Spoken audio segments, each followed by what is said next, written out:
Hello everyone and welcome to our channel. In today's video we will learn the hard and soft signs. It might be a little bit hard to understand for the beginners, but you should know that when you mingle with Russian for a while, you will get used to it naturally. So, if you are ready, let's begin. This is the hard sign. Твердый знак, And this is the soft sign. мягкий знак, Those are not sounds, but just letters. They don't have any voice on their own. Seems like a bit confusing, but actually it is not. By the end of the video, you will learn their function. мягкий знак, The soft sign. Its main function is to soften the letter before. You will understand it better with the examples. читать, читать, Here, as you can see, the soft sign softened the letter before. If there wouldn't be the soft sign, we would read it like читать, читать, читать, читать, читать. I think you understand the difference. Let's see more examples. Пальто, пальто, пальто, пальто. Мать, мат, мать, мат.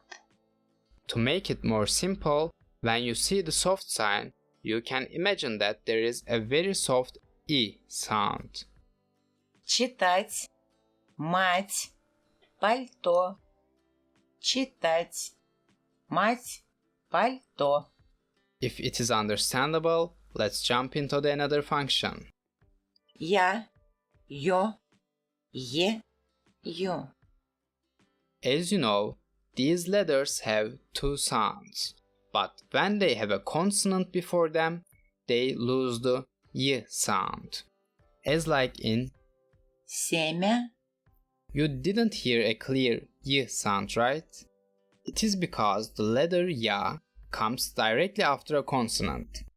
Now, let's read it with the soft sign in between of a consonant and the letter Ya, and see the difference.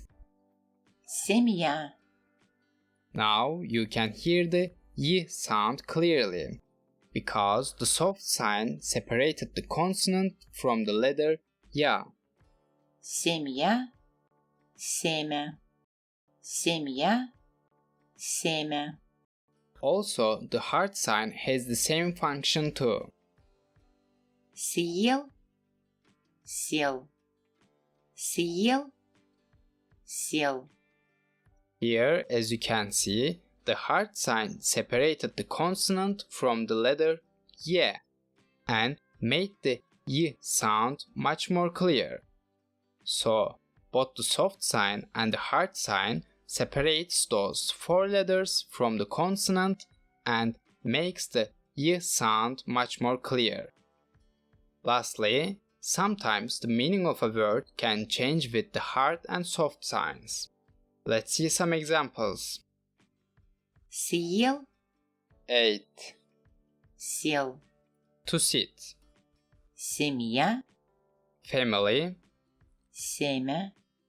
seat, Брать, to take, брат. brother.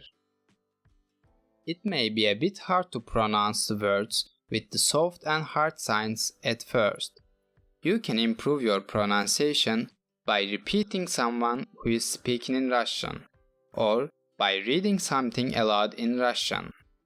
And do not be afraid to speak, because even if you pronounce it not fully correct, for most of the time the other person will understand you. So that's all for today's video. If you like this video, do not forget to click the like button and make sure that you are subscribed to our channel. See you in the next video.